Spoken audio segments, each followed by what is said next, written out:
बहुत बहुत स्वागत करता हूं दोस्तों मैं अपने चैनल पे। तो दोस्तों बिहार से बहुत ही चौंकाने वाली खबर आ रही है।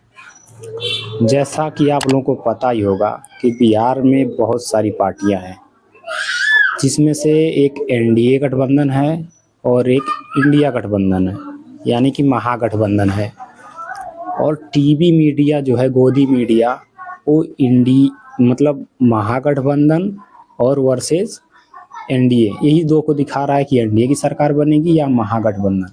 लेकिन इसके बावजूद भी, इसके अलावा भी बहुत सारी पार्टियां हैं जो कि चुनाव लड़ रही हैं। उसमें से एक पार्टी है बहुजन समाज पार्टी, जो कि 1990-95 से चुनाव लड़ रही है। तो आप लोग सोचिए कि 1990 और 1994-95 से चुनाव लड़ रही है, फिर भी उसका वोट बैंक उतना ज़्यादा नहीं हो पाया आज तक जितना कि औरों पार्टियों का है। समझ पा रहे हैं? जैसे कि आप लोगों को मैं बता दे रहा हूँ कि जो चंद्रशेखर आज़ाद की पार्टी है, आज़ाद समाज पार्टी, और एक पार्टी असदुद्दीन ओवैसी की AIMIM, और एक और पार्टी है स्वामी प्रसाद मौर्य की। उनके पार्टी का नाम याद नहीं है मुझे कि क्या उनके पार्टी का नाम है, लेकिन हाँ, उनकी भी एक पार्टी है। और ये तीनों मिलके एक गठबंधन बना लिए हैं, तीसरा मोर्चा। बोला जा रहा है कि तीसरा मोर्चा जो है बिहार में कुछ कमाल और धमाल करेगा। अब आप ये जो बात मैं बोल रहा हूँ, इसको आप ध्यान से सुनिए और आप सोचिएगा जरूर कि जो चंद्रशेखर आज़ाद की जो पार्टी है, वो मोहनिया विधानसभा में चुनाव लड़ रही है। मतलब 100 सीटों के आसपास चुनाव लड़ रहे हैं लोग।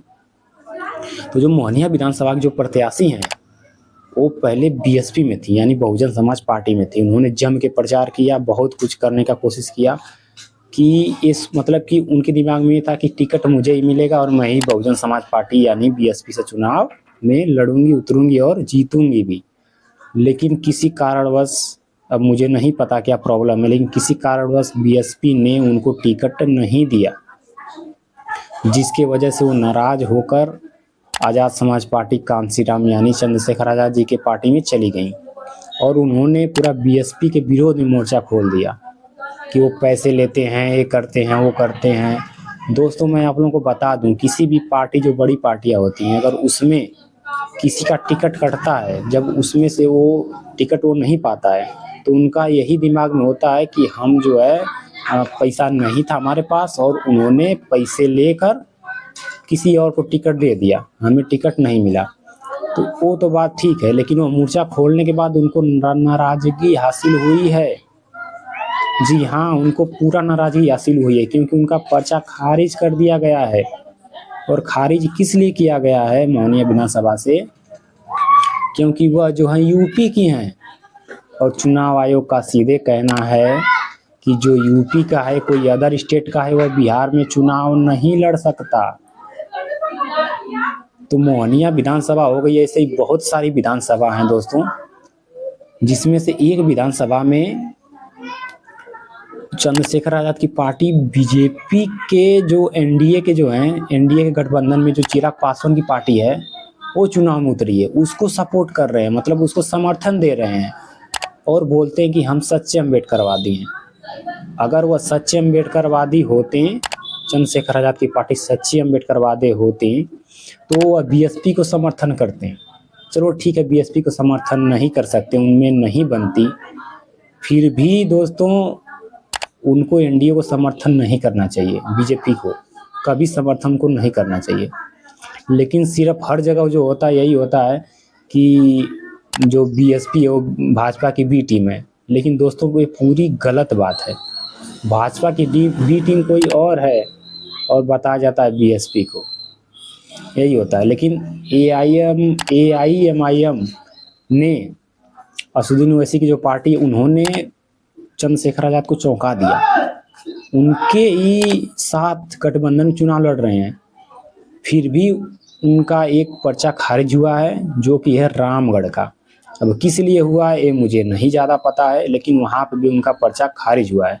आप लोगों को पता है कि ये पिछले जो उपचुनाव हुआ है उसमें, और उसके जो पिछले वाले चुनाव में हुआ है उसमें, बीएसपी और बीजेपी में कड़ी टक्कर देखने को मिल रही है। बीएसपी का जो प्रत्याशी है पिंटू जी, उनको जो है कुछ ही मतों से वो हार रहे हैं। अब उम्मीद लगाया जा रहा है कि रामगढ़ का ऐसा जो है, रामगढ़ सबसे पहला बीएसपी का पूरा एक सीट निकलेगा, वहाँ से पूरी मजबूती से निकलेगा। वहाँ पे एआईएम के जो एआईएमआईएम के जो असदुद्दीन ओवैसी की पार्टी है, उनके सारे लोग गए हैं और बीएसपी को समर्थन कर दिए हैं। अब आप सोचो, जो 500 वोट से या 2000 वोट से जो बार बार हार रहे थे पिंटू, बीएसपी के जो प्रत्याशी हैं, अब सोचो अगर मुस्लिम 10,000 भी जुड़ता है, 5,000 भी जुड़ता है, तो बीएसपी का जो है वहाँ पे एक सीट निकलना तो बिल्कुल तय है। और मुझे लग रहा है कि बीएसपी इस बार कम से कम 10 से 15 सीटों पे कुछ ना कुछ जरूर कमाल करेगी। तैयारी तो पूरी है, लेकिन क्या बीएसपी सच में कुछ कमाल कर पाएगी? आप लोगों का क्या राय है दोस्तों, कमेंट करिए। और मिलते हैं आप लोगों से किसी और वीडियो में। और हाँ दोस्तों, अगर आप हमारे चैनल पे नए हैं तो इसको सब्सक्राइब ज़रूर कर लीजिएगा प्लीज़। चलिए ठीक है, बाय बाय।